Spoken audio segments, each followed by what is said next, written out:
How we doing? Good. How are you? Come on, Karen. Who'd have thought we'd ended it here? Um, Mike, there aren't many people picking the Patriots in this game. I think, do you like to be the underdog? Well, somebody has to. I don't think we dislike it. Again, that's not anything that's ever affected us. I don't think. I don't think we set out to necessarily worry about those types of things. I'm excited to be here and with this football team. Hi, Mike. What was it like to have the send-off you had at Gillette Stadium and just see the fans come So out? appreciative of our fans. So I think just from the beginning of the year and training camp and that joint practice, I was just floored with the joint practice with Washington and seeing the amount of fans. And Josh had made a comment that he hadn't seen that many fans since Tom and Drew Brees practiced out there. And I mean, they were hanging over the stadium to watch us. And I always said that the better that we played and the type of football that we played, they would enjoy and embrace, and they have. And again, you could see the impact that they made in the playoffs. So can't thank them enough for what they did to send us off with that type of energy on Sunday. You could barely hear him back there. I think obviously Mac, anybody that goes out there with no shoes on and yells Warriors and let your dogs out, probably has the best speech. Player with New England, all the different coaches and mentors you got to be around. Anybody or anything specific that you've taken from that time that you've used or that you've leaned on this year with your group in your first year? From all my different stops, there's a lot of stops, and everybody has a journey to this league, and my journey has included a lot of different places. And again, I've always said this, that thankful for to get my start in the NFL with the Pittsburgh Steelers organization, with Bill Cowher, the Rudy family, to be able to come to New England to be a player here with Bill and Mr. Kraft, and even the time I spent in Kansas City, then the opportunities to coach at Ohio State. So you try to learn and try to pay attention and focus and learn each stop along the way. But then again, you have to make it your own style. So there's things each and every week that I'll draw on. They'll draw on things that we did in Tennessee that we liked or that I thought maybe resonated with the players. So constantly trying to draw on things to help us. Right now, but since you've come to California, have you had an opportunity at a meal, talking with some coaches, friends, just to kind of soak in the moment of where you're at right now? Well, we're early in the week, and I'm sure we'll have a dinner tonight and take the coaches out tomorrow, and give the players some time off tomorrow. Come back in on Wednesday, try to get to our normal routine, normal week, and then see where that leads us at the end of the week. Go ahead. I know you had a question. TUDN Mexican TV. Do you remember this picture? I think so. It was in the game against the Texans. Yes. In playoffs. Yes, okay. Right outside of our tunnel, right outside. I walked up the stairs. Barrio in Mexico, this kid have a Club America jersey. This is the most successful team in Mexican soccer league. So is it not Mexican football? No, Mexican soccer. Okay, good. Because everybody else calls it football. Yeah, well, football in Mexico. There you go. And we have this jersey, the same one for you. Wow, thank you. Lucky charm for the Super Bowl. They conquered the three-peat just a year ago, so that's for you, Coach. Thank you. Any message for Club America, for the kid and your Mexican fan base down in Mexico? We appreciate your support. Thank you for helping us grow the game, and continue to come visit us in the States. Watch us play. Thank you. Pro Football Hall of Fame, so you're right up the road from us. Akron Buchtel guy. Yeah. Myself. So Coach Flossie. Right. Great program at Right. Akron Buchtel. Yeah, great program. Ricky Powers. Man. So, quick question. A lot of great coaches in the Hall of Fame. Paul Brown, George Halas, Vince Lombardi. You have an opportunity to line up sideline to sideline against a Hall of Fame football coach. Who would be that dream matchup for you?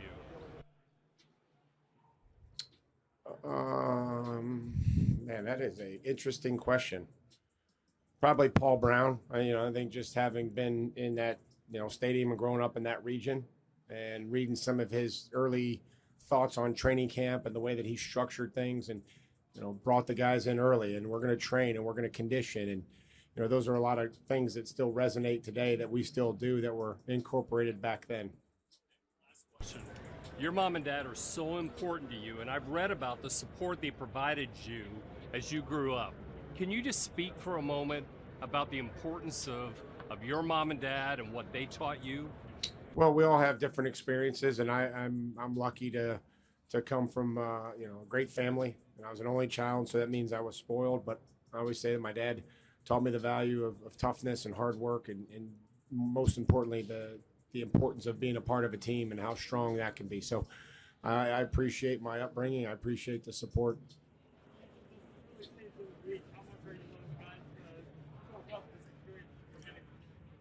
Well, we've talked about this entire season, and especially in the playoffs, is being able to embrace the preparation, embrace the hard work that it takes that goes into this, but also to be able to enjoy everything that comes along with this. And we have to enjoy moments like this. We have to enjoy the execution. We have to enjoy our families when they get out there, but we also have to be able to embrace the preparation.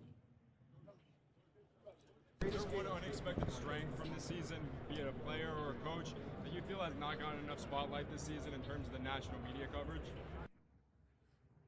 I'm very grateful for all our players and our coaches and our staff. I don't follow, I guess, enough national media to understand who may or may not be recognized, but I know that I appreciate them every chance I get. The football team, the players, and staff, everybody that's helped us build this thing on the field and off the field.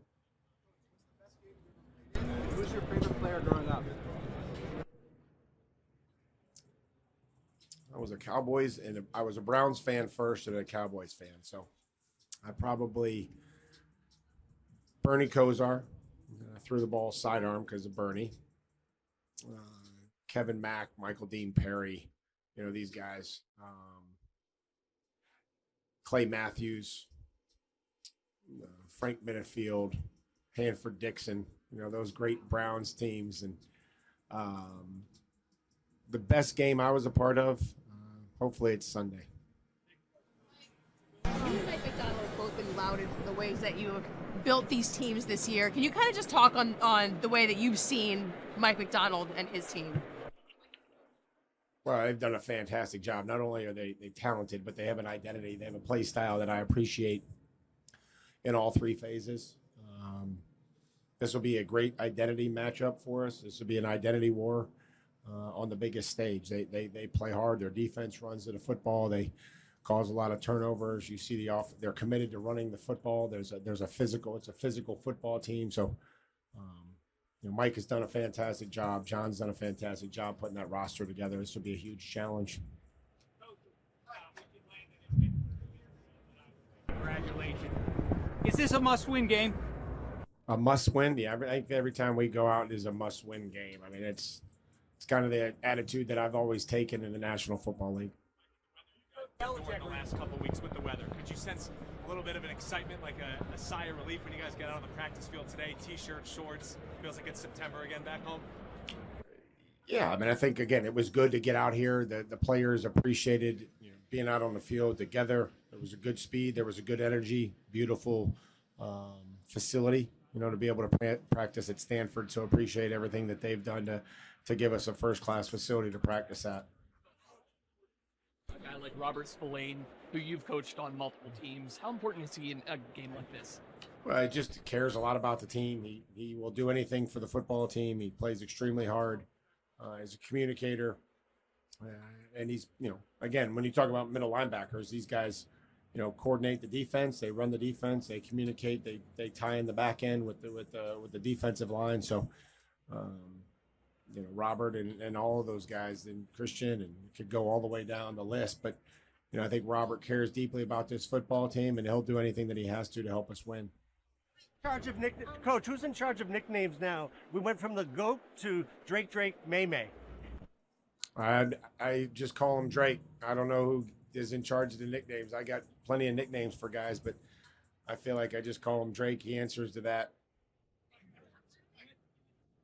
Your team during the halftime show, but is there any Bad Bunny song that you're looking forward to hearing? I couldn't tell you. I'll have to brush up here before Sunday.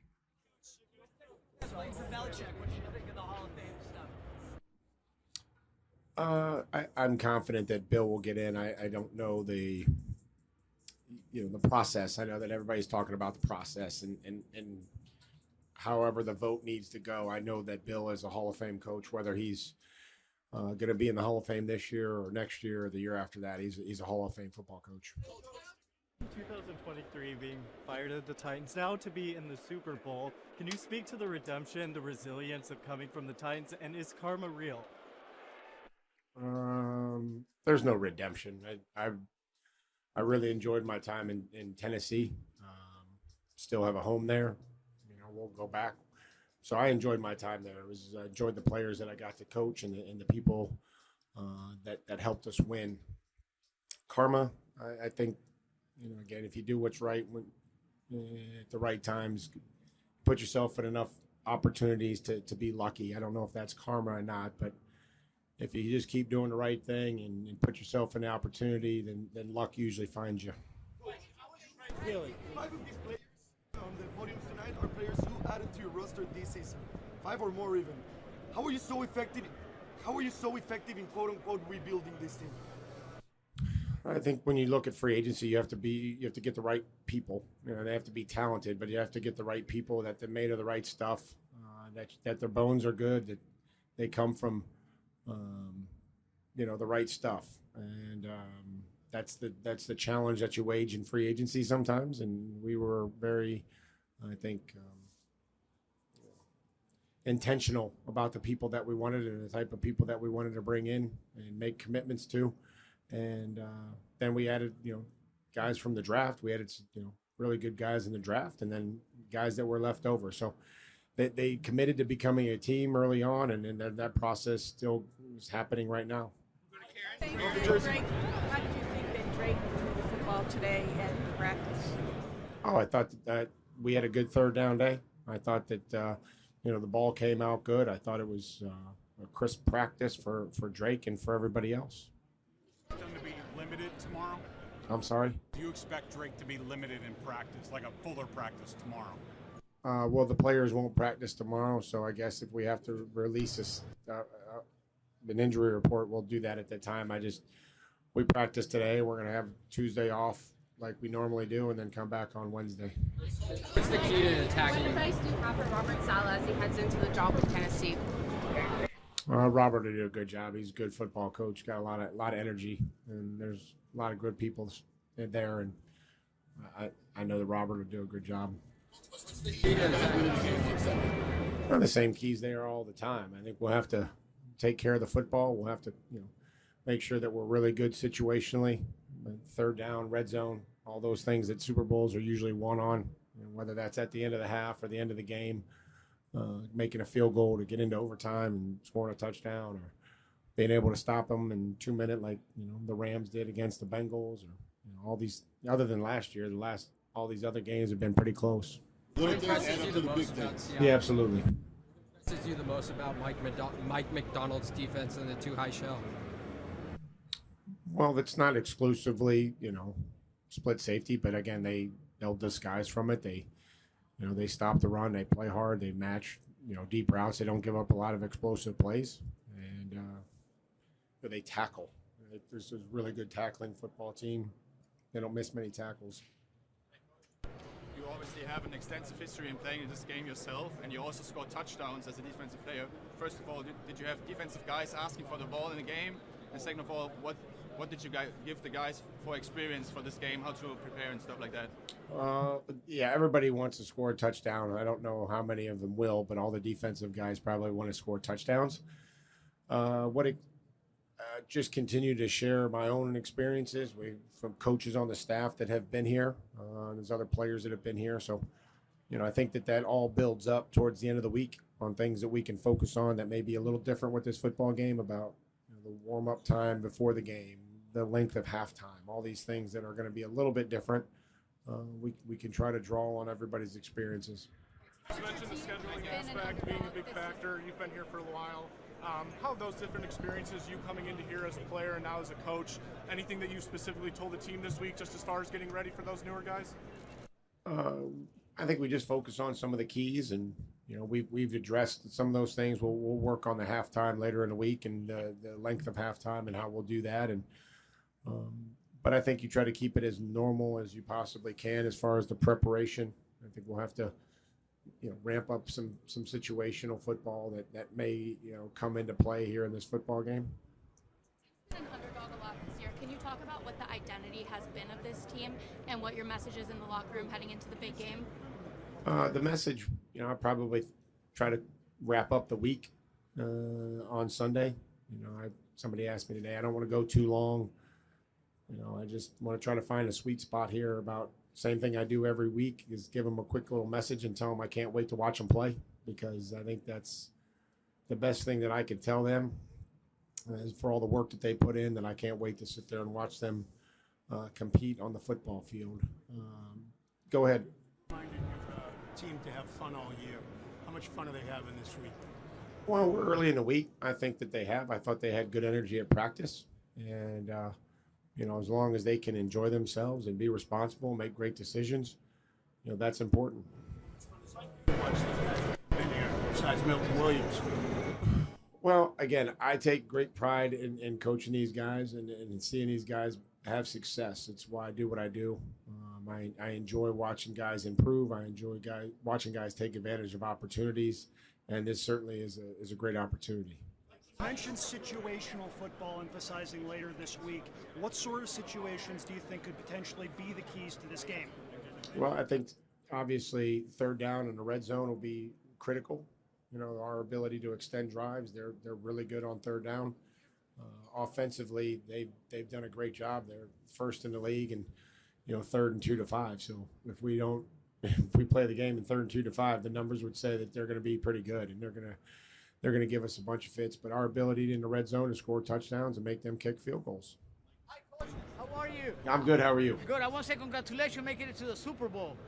Thank you. You used to play for the Patriots, right? And now you're the coach for the Patriots. What's next? Are you going to marry the Patriots? No, I'm not. I don't know if I got anything else. Marry the Patriots? First you were a player. First player. Then you were a coach. Then coach. Now what? Next? The Patriots? No, maybe I'd be obsessed with this team. I love this team. You're correct. I do love this team. Not as much as I love my 2 kids back there, Taylor and Will. Hey, good job, guys. I appreciate you, bro. Taylor Warren, Will Compton, Buster with the Boys. In 2019, you were on a podcast, and you mentioned that you would take away one of your appendages if you were able to win a Super Bowl. Fast forward to that same year, AFC Championship. Before that week, you said, oh, it was just a joke. Obviously, the results in that game was a loss to the Kansas City Chiefs. Did I say it was a joke?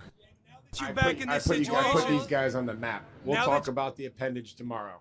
Since you're in this No situation free again, shout-outs. are you ready to be the first head coach to go under anesthesia after you win the Super Bowl? I don't need anesthesia. Like a goat. Put a rubber band around it. We love you, Mike. See you guys in the morning. We love you. I miss you guys. I miss you. Want to tell Matt Damon that he sucks? No, why would I tell Matt Damon that? He sucks. Matt Damon? Yeah, he sucks. He's terrible. What does Matt Damon do? Sucks. What does he do? Actor. Exactly what did he do? Oh, Nothing, right? You know he's an actor? Well, he sucks, right? Coach, compare the excitement of being a player versus being a coach for the Super Bowl. Probably a little bit more reserve. A little bit more reserve here in this role. A lot more to focus on, I think, and think about. Just everybody moving in the right direction, being where we're supposed to be. But it's certainly a unique feeling. I've always told our players, play as long as you can, and then you have to get a real job. So there's nothing beats playing in the National Football League, but this is pretty close.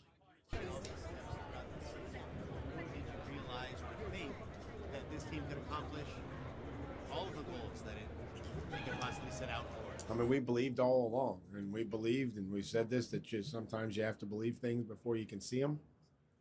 And sometimes things are out there a little too far, and you just focus on each day and focus on what it is that you can do to help the team each and every day, and my role and the players' role and our staff.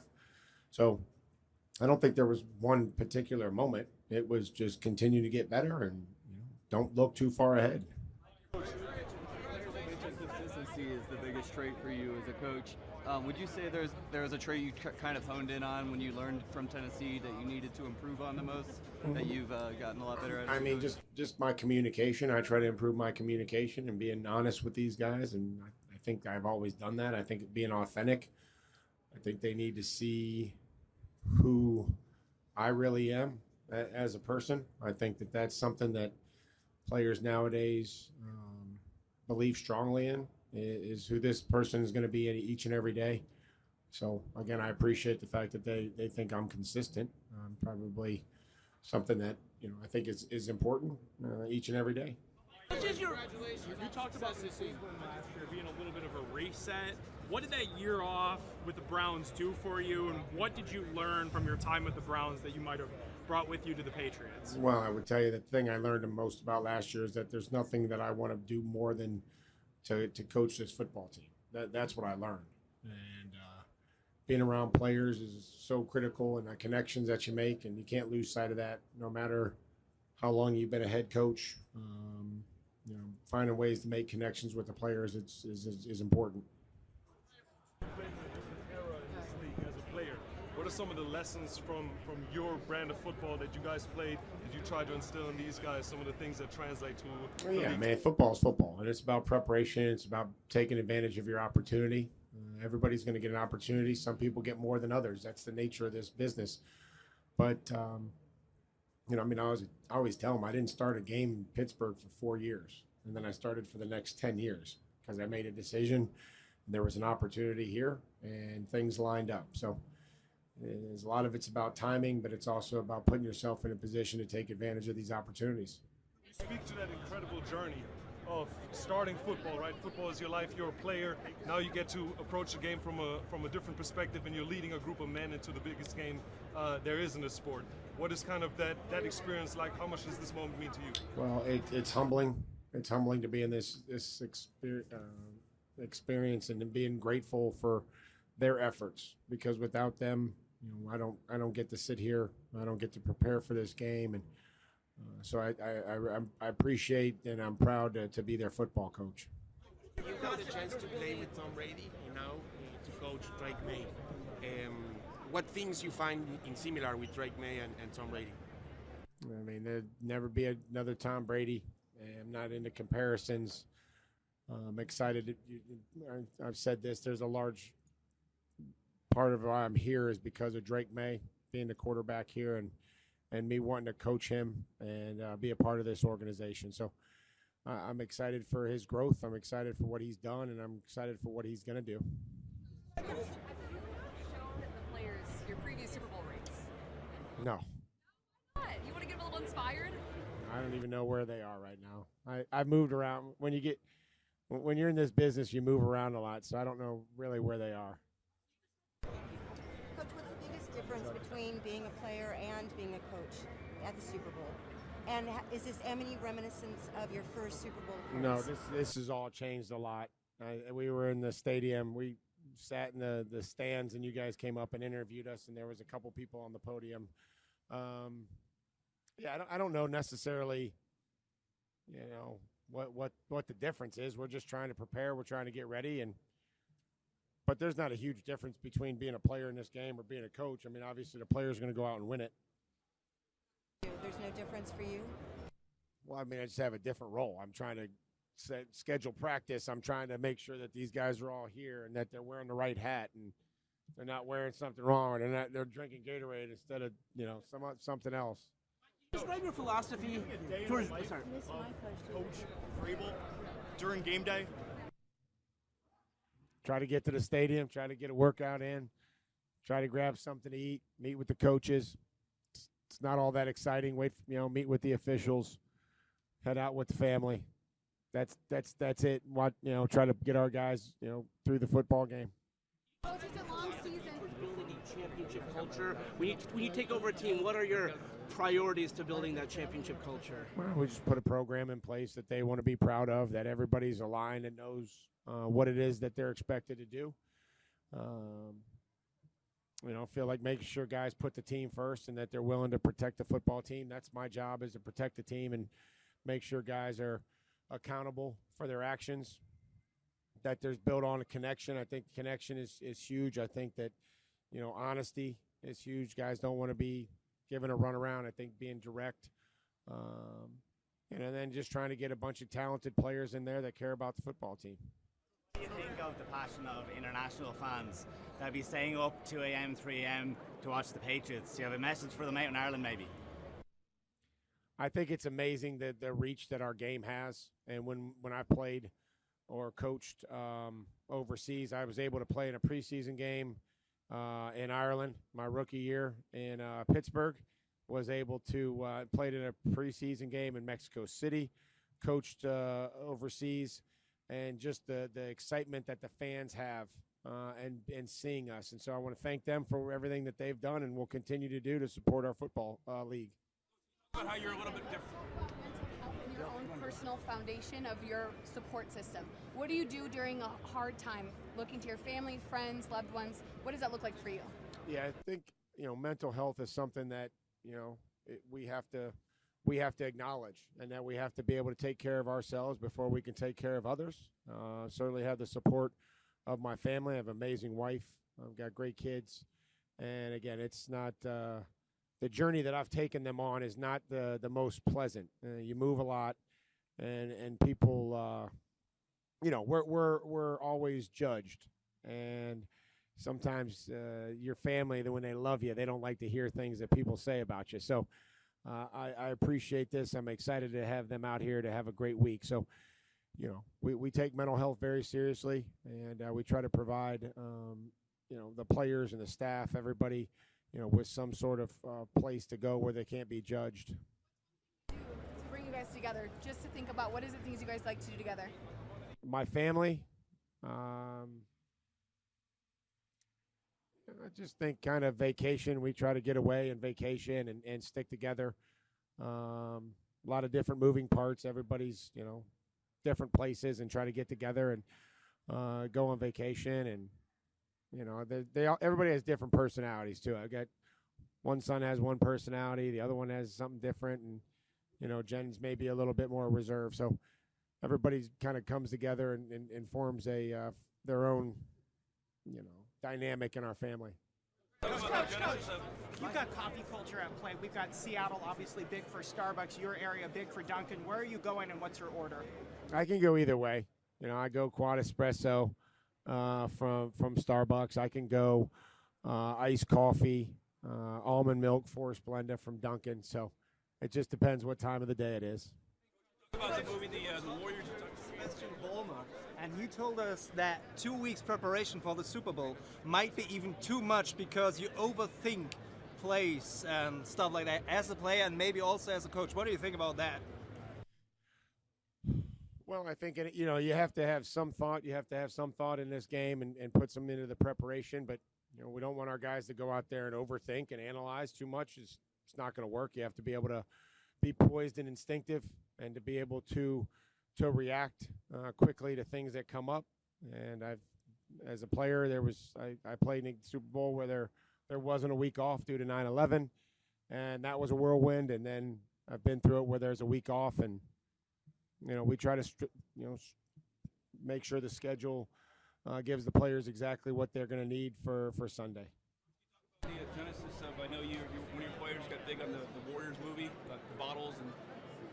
Well, I talked about this last week. We went on the road 3 weeks in a row, and we started this Road Warriors thing and started showing them the WWF, the NWA, whatever it was, Animal and Hawk. And then I ran out of clips to show them, and so I put the Warriors clip on, and that kind of took off, and here we are.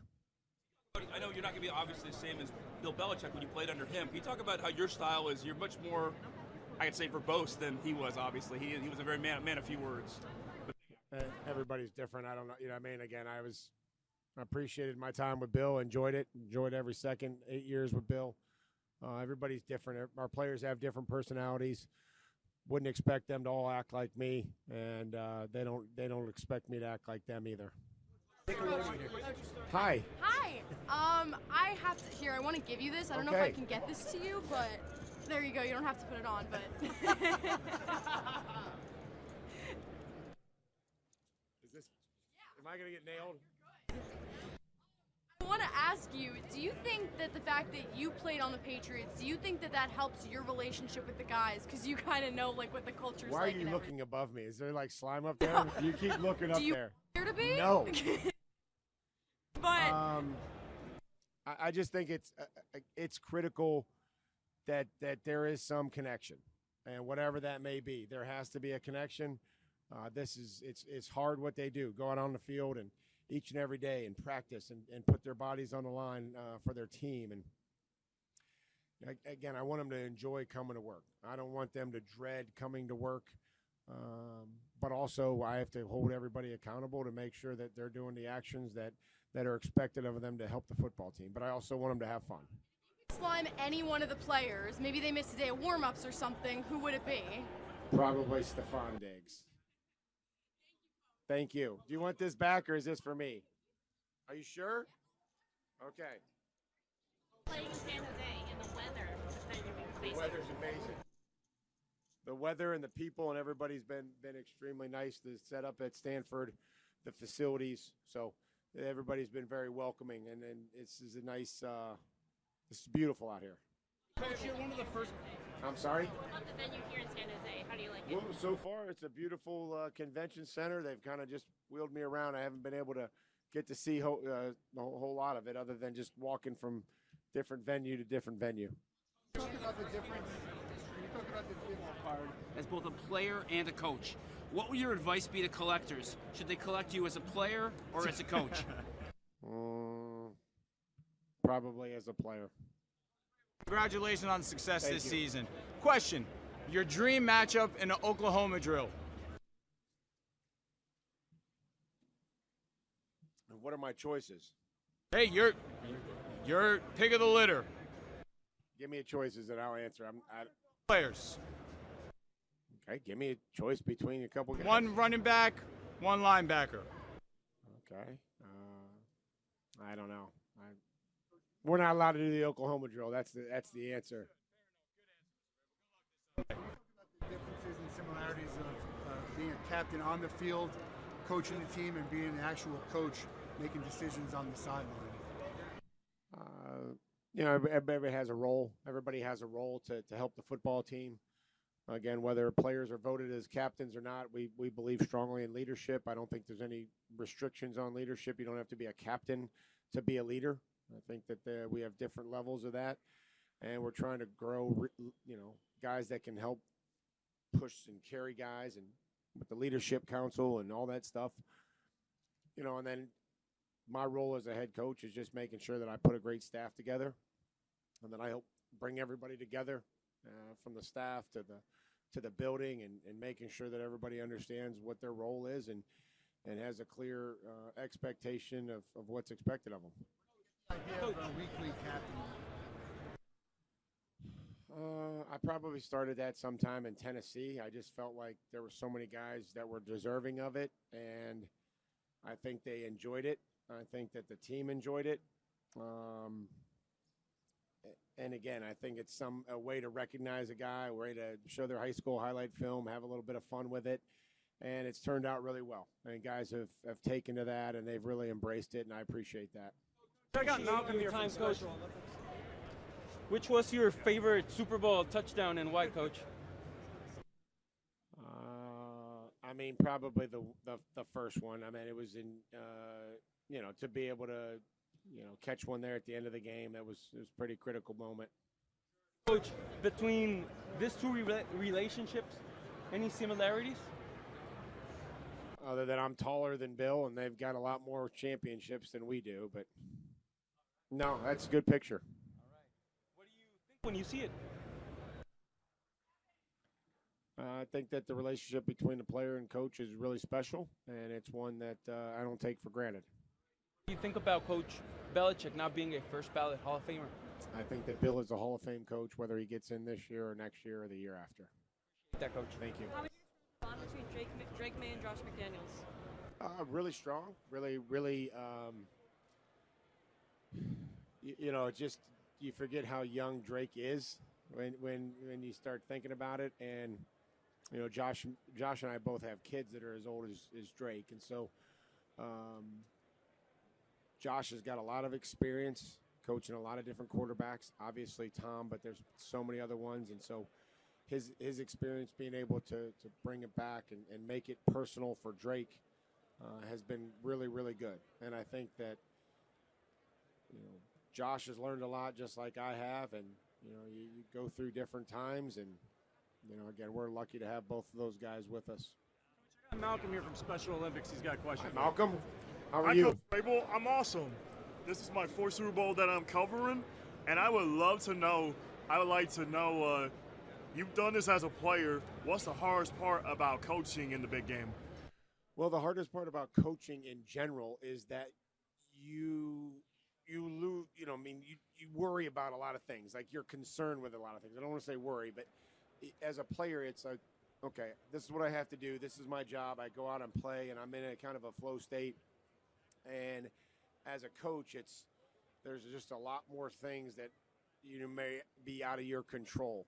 And both are critical roles, but they're just so much more responsibility outside of playing when you're coaching. So, once the athlete goes out and once you start running a race or once you start the game, you're kind of just focused on your particular role as a coach. You're focused on everybody's job.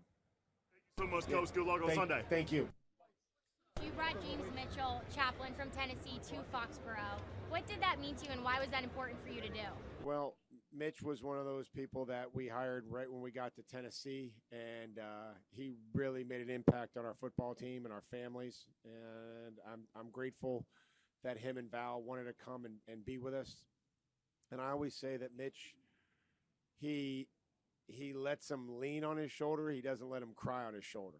And so the players learn early on that Mitch he'll be there to help them and support them through good times and bad times, but he won't he won't make excuses for him and give him an easy way out. And so that's what I appreciate about Mitch and his impact on our football team. A lot of players on your team who have been outspoken about their faith. How does that authenticity help your culture? Spoken out about what? Authenticity help your culture? Yeah, we want to try to create everything that we can, spiritually, emotionally, physically, and again, we treat those things in high regard. We try to allow for opportunities for players to share their faith, and that's what makes a team, is that men and women are from all over, everywhere, and different places, and the experiences that they have, and if they are willing to listen to each other and help each other, I'm all for it. Thank you. What's Hi. the last thing that you say to the players before they go out? I on can't Sunday? wait to watch you play. That's what I tell them. I say, I can't wait to watch you play. And I forgot it one time, and Josh McDaniels, I thought, was going to have a heart attack. He was like, I don't know if I should have stopped you or not. Thank God we won the game because it was a playoff game. And he was like, I can't believe you forgot to say it. I go, maybe I was just getting too excited because normally I said, I can't wait to watch you guys play. Let's grab a hand, take a deep breath, and he said I forgot one time, so I'll have to make sure I don't forget on Sunday. Something that you would say to your sons? Eventually it was. And again, this is probably documented. I wasn't the best, probably father watching them play sports growing up. There wasn't a line that was drawn between dad and coach, and I'm not proud of that. And it took me some time, and it took me some things to work through. But eventually, my wife would just say, why don't you just land the plane on, can't wait to watch you play, and leave it at that, instead of trying to coach them for an hour before their game or on the way home. And so that's kind of where I landed the plane, and she was able to help me through that. How special is it to have the Super Bowls that you shared with them in 03, 04, 07, 2001? and then have the opportunity to share it again with your boys? Life comes at you fast. And I never thought when I came up here in 2001 that any of that would happen. And certainly didn't think when I started coaching that would be the end result. But sometimes things are meant to be, and if you just are in the right position at the right time, and you do the things the right way, that they come to you. Hey, Coach. Hey, buddy. How you doing, man? This is Lewis. He's the Panini Super Bowl Kid reporter. Hi, Lewis. Hi. So Where's your microphone? I'm supposed to have a microphone? Yeah, you gotta have a microphone. We need to give him a microphone. There you go. So now you've coached the Super Bowl and you've played in the Super Bowl. Which do you think was more difficult?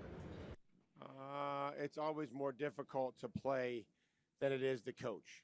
The coaching's a little easier than playing. You have to go out there and you have to get hit when you're playing, and they don't hit me, and you have to throw the ball, and you have to make tackles and all those things. So it's always, I would say, harder to play than it is to coach.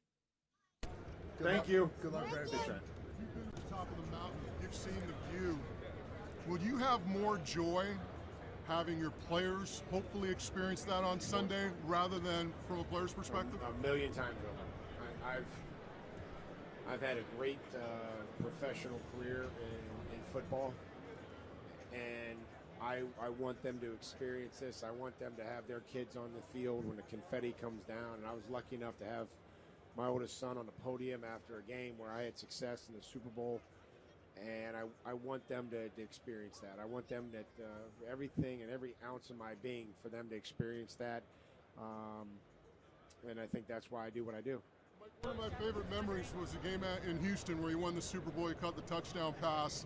After the game, you were completely nonchalant, acted like you'd been there, done that before. We saw Tom on Monday at the press conference. He said Vrabel's eyes were as big as saucers. Is there that special moment that you remember? Yeah, I mean, I think just, I think the first one was probably always going to be the favorite one. I think that team, just how it continued to improve and build, and being 5-5 after 10 games and winning 9 games in a row after Thanksgiving will always be, a pretty special football team. And that, that team didn't look the same after that, and we didn't even make the playoffs the year after that. So just to show you how hard it is, and do what we did, I think I'll always appreciate that 2001 team.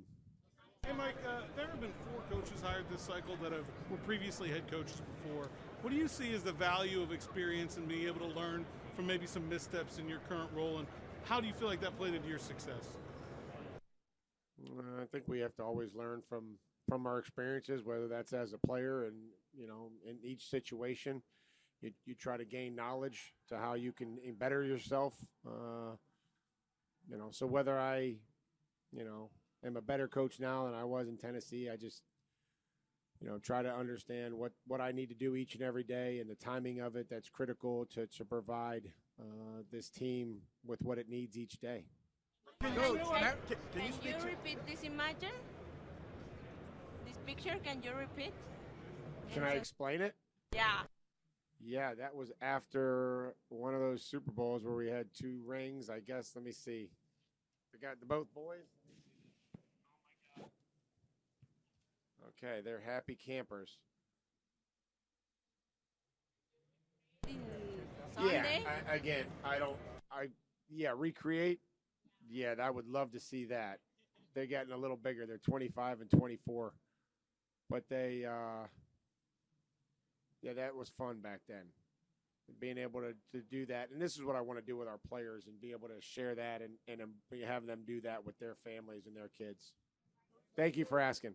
I was wondering if you feel like doubt is a personal motivator for you when, you just think about obviously being as accomplished as you are, but at some point, there was a transition in Tennessee, and if doubt, whether it's an athlete or as a coach, is a personal motivator, or whether you see your coaching experience as a testimonial of perseverance to that end. Yeah, you can't let doubt creep into what you do as a person. I don't care what you do. And again, you have to be able to talk to yourself and not listen to yourself so much. You have to tell yourself what to believe. And again, we've talked a lot about believing and our identity and what we've done and believing in this team. But that doesn't say that there aren't tough times, that you struggle with failure. You have to be able to recognize it and know that is a part of all of us. If you coach long enough, you're going to get fired. And just like if you play long enough, you're going to get cut or you're going to get traded. That's just how this business is.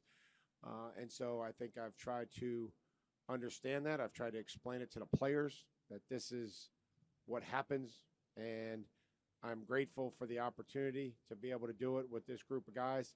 And I've told them, it's in a week, this isn't going to be, this team won't look the same as it does today. That's just how this thing goes. Coach, Boston Marathon bombing survivor Mark Fuckerell, amputee from that day. I had to overcome many struggles in my recovery. It was 3.5 years in and out of hospitals for me. I was supported and blessed by the city of Boston, after the attack. What was the biggest challenge you've had to face in your personal life or your career? And how did you get through that? Well, certainly it was nothing like you went through. No, there was nothing that I've done. Again, I was injured in high school, and people told me I wouldn't be able to play. And I, wore a back brace for, the entire season, took it off to play a game, go through injury. But nothing what you went through, with a tragedy, and to be able to persevere through that. So I'm glad that you're here, and it's nice to meet you. Yeah, I've been blessed. God has taken care of me very well. You still live in Boston? I have a house in Reading, and I have a house in just north of Austin, Texas. So my wife was born. I bet you spend more time in Texas than you do in Massachusetts. I am from Texas. There you go. Hey man, I wish you the best. Congratulations on everything, so and I'd love you to. I'll some practices maybe in the future next season. You got it. Thank you, Mark. There's obviously some differences in playing in the game and coaching the game, but what are some of the similarities that you still have to bring to the Super Bowl? And do you ever get that itch to kind of like put the pads back on? If I have an itch, I don't have the ability to scratch it. I can promise you that. Not at my age. You have to be focused. You have to be, locked in and be prepared and be able to be in a state of mind to do your job and to help the football team and whether you're a player or whether you're a coach. I have a quick question. First of all, congratulations on making it to the Super Thank you. Bowl. But I'm on the women's U.S. national flag football team. Okay, what position? And I play center, but I also play free safety at my college Is the center as well. eligible? Yes, we are. Just Yes, slip out, we no are. need. Yeah, That's exactly. it. But I have a quick question. If you were to choose any female athlete that would throw you a touchdown, who would you choose? Any female athlete. I'm trying to think. This is a setup. I'm going to offend every other female athlete. I'm going to offend every other female athlete.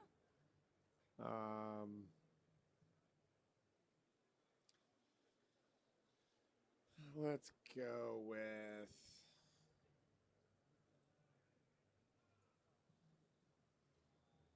I'm trying to think. What sport? Tennis, basketball, soccer, golf. I mean, you're going to set me up. Everybody else is going to be like, he didn't pick me. Journalism right I here. know. It is. Are you where'd you go to school? No, I go to Kaiser University. I just play flag football. Okay. Trying to think. I'll go, so I don't offend anybody. I'll go with my wife. How about that? There you go.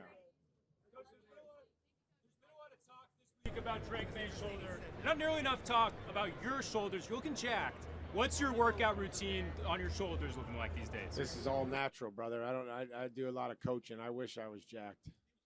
Hey, Mike, you guys have had a really, it looks like, beyond the norm kind of hit rate with your off-season acquisitions, free agency, and in the draft. What has allowed those guys to have the level of success this year that they had? Again, I think that anything that happens to a player, whether it's improvement or finding their role, that's a large part is up to them, Phil. You know that. We're here to help them do their job. We're here to give them, confidence and trust in what they're supposed to be doing, making a connection, trying to develop them, and then the player's job is to go out there and find a role and continue to improve and to help us win. And we've had a lot of guys like that this season, and guys come from different places. We try to put the team together. We try to be intentional with the people that we brought in here, and I think they've really embraced that. The last time two defensive-minded head coaches were in the Super Bowl was 2017. Do you think we start to see a shift in coaching in the NFL? I think coaching is about reaching people and finding ways to connect with them, and also being knowledgeable and figuring out when the right things to say and when the right thing to do for each particular player. Whether you're a defensive coach or an offensive coach, I think it's just about being a good football coach.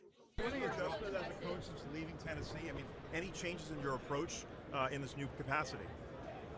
No, again, I've tried to recognize that people can have different personalities than me, and they just can't have different mindsets and mentalities about what we believe in our culture and our identity. So, no, again, I enjoy what I do, and I am going to not take this opportunity for granted, just like a player. Whether you are cut from somewhere or you get another opportunity, you probably are going to do everything you can to keep it, and that's what I'm trying to do here. Everybody's getting your players recognition, you're getting recognition. Can you tell us a little bit about your staff that you put together, and are there any guys on it that have really impressed you this year with their units? Well, again, I think that's a part of my job as a head coach, is to put together a great staff that the players believe in and that they trust, in all three phases and their special teams. I can go right on down. Jeremy and Tom work really well together. They have great connection, great energy. Jeremy's a little bit younger. Tom's got a little bit more experience. Josh has done a fantastic job offensively. I think our O-line coaches work very well together. Zach Core has stepped in and filled in for Big T while he's been away, and really proud of that whole entire defensive staff who has come together, rallied together, and helped the players. And then my guy, and then Stretch, obviously, my guy Stretch. Sports Illustrated swimsuit did an NFL edition. Who from your team would be on the cover? Probably John Stryker. That was nice of him. Messaging for your players. What's the last thing you say to your second-year quarterback before he heads out on the field? Can't wait to watch you play. Same thing I told my kids when they were in high school and college. Thoughts on the rise of analytics in football, like EPA and success rate versus more traditional stats? Is this something that you incorporate, and do you value it more? We're always going to try to use the numbers and analytics to help us make decisions. And whether that's, what we feel like is the best way to attack a defense and certain style and play and decisions that we base at the end of the game, at the end of the half, and when to use timeouts and when to go for it. And, so again, there's a blend there. There's a marriage that has to exist between things that I believe are good for the football team and the numbers that would tell me otherwise. Do you see any similarities between the 2001 team and this team? Again, there's a lot of new players on that 2001 team. We've had a new roster that's changed, but I'm not much into comparisons or those types of things.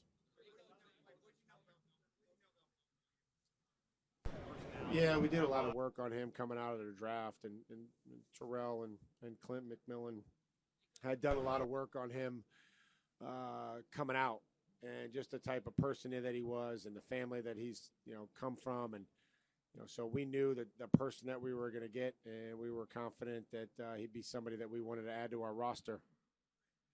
Follow up on that. What was your walk-in Spanish moment, coach and player? So my welcome to the NFL moment was I got into a fight. I was a rookie in Pittsburgh, and I got into a fight in training camp. And after the fight, this figure, I'm in the locker room, this figure comes over top of me, and it was Greg Lloyd. And Greg hadn't said a word to me since the day that I got drafted in April, and this is now end of July. And he's like, yeah, in this deep voice, he's like, yeah, next time when that happens, you want to come up underneath this. And I'm like, Greg, you didn't say a word to me for 5 months or 4 months while I was here. And he was like, yeah, I just wanted to make sure you weren't a punk.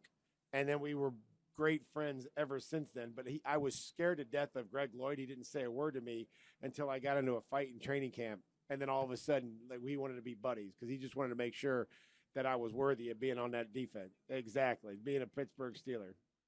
Halftime performance, what song would you sing? Do you have a go-to karaoke song? Oh, yeah, I can do Mr. Brightside pretty good. I was third place last year. Coach, what part of Joe Mazzulla's coaching style do you appreciate the most? What's that? What part of Coach Mazzulla's coaching style do you appreciate the most? Oh, he's direct. I think that his passion, his energy is infectious. You know, Joe's, become a friend, and I love the way that he coaches. There's a no-nonsense to him, but he's also, he just is always working. He's always coaching. He's always thinking about how he can help his basketball team. Levi's Stadium, how does it play? I heard it's windier at one end, the north end than the other. Is that similar at all to Gillette? They'll know when we get in there on Sunday. We can't go in there, so we'll figure out whatever the wind is. We'll get to be on half the field for half the time, and then the other half. Kind of reputation one way or another? I'm not sure. Coach, Dunkin' or Starbucks? Both. In-N-Out or Shake Shack? In-N-Out. Skiing or surfing? Skiing. Tupac or Biggie? Biggie. Seafood or Mexican? Mexican. Or tacos? Pizza. East Coast, West Coast? East Coast. Thank you. You're welcome. You're welcome. McAdoo meant to this staff? So Slickback Mac has done a fantastic job with our defensive coaches. He kind of filled the role that I did last year in Cleveland. So he's an offensive-minded coach, and he met with me and he said, just tell me I'm an assistant coach. I want to be here, and I'll do whatever you ask me to do. And I appreciate that every second that he said it. He's embraced that role. He's helped the defense. They have a great relationship. He does a great pre-advanced, and he is ready to go to give Zach and to Terrell and all the defensive coaches. Handles the show team, does a quarterback report, and I think our players and our coaches have really appreciated that perspective that he's brought from an offense and translated it to defense. Terrell Williams, he was able to travel with the team this week. What would winning a Super Bowl for him mean to you? Well, he means a lot to me personally. He means a lot to our football team and everybody that he's touched so far. So anything that we can do to help him, I would love to do. And so for him to be able to experience this, I'm glad that he's healthy enough to be able to experience this. Would you have Cardi B make your pregame meal or have Michael May pick out your pregame song for the Super Bowl? I would probably rather. I think they could work together. I think they'd make a good tandem. I think that would be a good connection, that they both could work together to bake the meal and also and find us a song that worked. I think the meal would be You were a player that you still have now as a coach, and can you share it? No, not a whole lot of superstitions. I forget too many things to have a superstition. You've talked about your relationship with Karen, the reporter, and how important it is to you to recognize the women in sports that are around in media. The players have showed amazing ownership of pointing out to the female reporters so they can talk to them. What has it meant to you to have that message be so strong to your players and your staff? Well, I think we just want to be, always respectful. I think that, how we treat people is a big deal. We're looked upon as coaches and members of the National Football League, whether that's kids, that's anybody, and that we want to send a good message. And again, we know that the game that we play is important to everybody, and everybody has a job that's associated with this business, and we need to help each other do their job. Behind the scenes guy is Richie Armand in player development, right? So what have you seen from him? Just a lot of growth, personal growth. Richie does a lot, he's earned the trust of the football players, and that's critical. I've seen him develop. I'm excited that he's here with us. He helps us behind the scenes so much to be able to handle. Him and Hallie Ross and Mitch are all part of that player engagement, and they have a thankless job. There's a lot of things that the players need, and they're able to provide it. And again, we're lucky that we have Richie and Hallie in that group. Has spoken about taking the best player available in the draft rather than fulfilling team needs. How has that philosophy helped build this team and take you to the Super Bowl this year? Well, I mean, again, you have to draft who you feel like is going to be the best for your team, whether that's a position of need or, you're drafting the best player. So we have a good process in place, and we'll try to figure it out here this next draft. Thank you, guys.